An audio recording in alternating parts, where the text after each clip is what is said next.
Okay guys, so I'm going to do a little video on how I make my enchilada casserole. We're gonna do it with chicken today. I took about 4 chicken breasts, boiled them.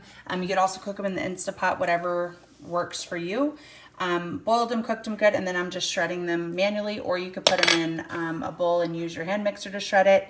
But this is the first step. So we have the chicken all shredded. I'm gonna put a little bit of olive oil in here, and then I'm gonna add the chicken into here, and then next step is okay. So I did hear about, I don't know, this is probably 1 pound to 1.5 pounds of chicken. I'm gonna add to this about 8 ounces of cream cheese, an 8-ounce block of cream cheese to this mixture. And then I'm also going to add in a can of green chilies. I might do 2. This is a spin-off of, I've already done an enchilada casserole. It's in my cookbook.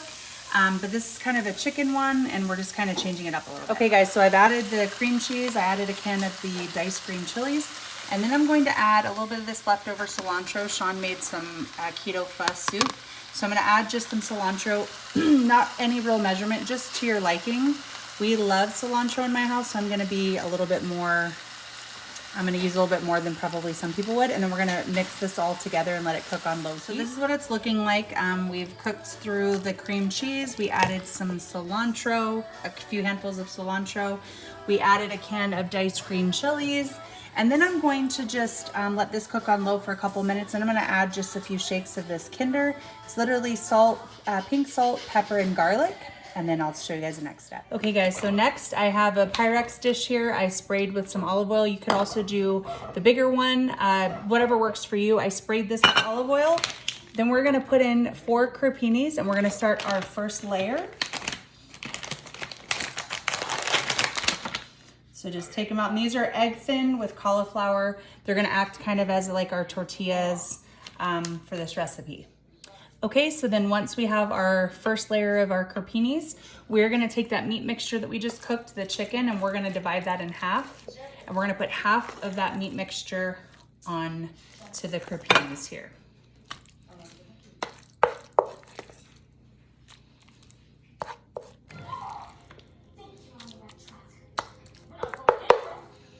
And then you're just gonna kind of spread that out. And again, you can use less meat, more meat, beef, pork, whatever you want to do.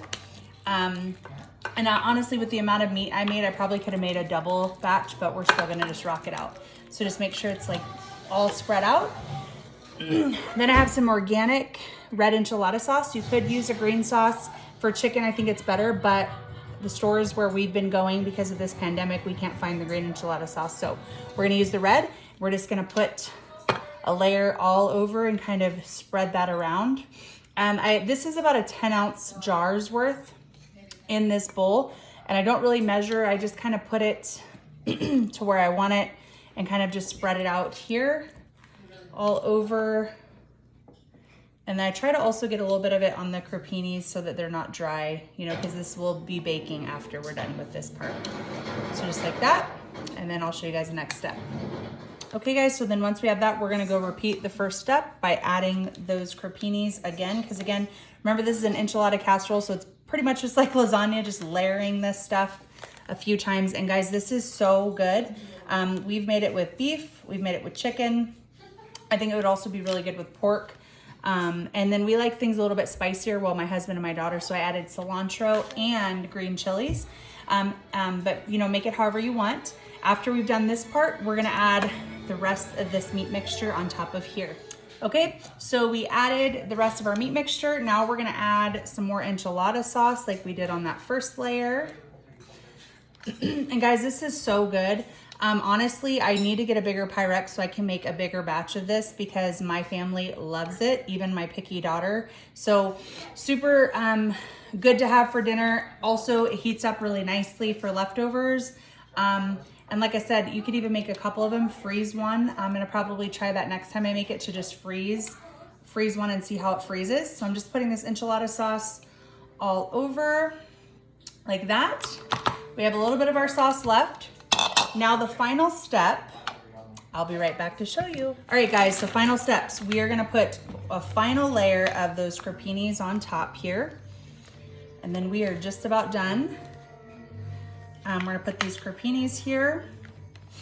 And then after we get this last layer of crepini, so again, that was three layers of crepinis. I can get this last one out of this one without breaking it up. There we go. After you add your final layer of crepinis, we're gonna add the rest of that enchilada sauce, whatever's left. And again, you can use more or less, whatever. This was about 10 ounces worth that I'm using in this whole entire recipe.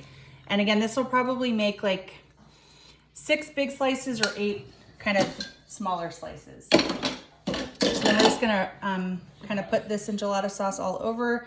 Make sure you get kind of all the corners a little bit wet with that so that it doesn't turn out dry. That's the big key with these crepinis. They act as a great substitute for like tortillas, etc. But you wanna make sure that you try to get, especially in casserole dishes, like get it as wet all over as you can. So like that. Next and final steps to come. All right, guys, final steps. I'm gonna use this Colby Jack and Monterey Jack cheese mix. Honestly, guys, I use bag cheese most of the time. Obviously, it's preferable to shred your own. I just have not very much left of this, so before I open a new bag of cheese, I'm just gonna use this. Sean prefers this mixture anyway for like Mexican dishes, so we're gonna put cheese all over top. Again, I'm not measuring this.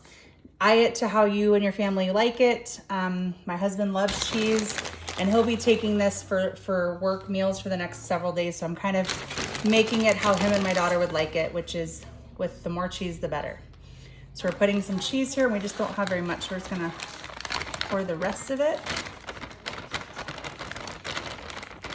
like that, and then just make sure it's kind of all, I kind of push it down too. And then I like to, when I do have cilantro, just add a little bit on top. You don't have to do this part, but I like to just add a little bit extra on the top.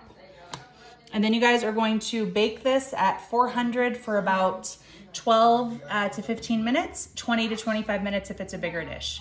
I will show you guys the finished product once it is done. All right, guys, here's the finished product right out of the oven. I cooked this for about 16 minutes at 400 degrees. And you could even broil it for an extra couple minutes to get it a little bit more hardened on top. But this looks perfect for us. So there it is. I will cut a slice and show you guys. And there it is, guys. You can see all the layers. Super yummy. Let me know if you guys make this. Please like and share this video out.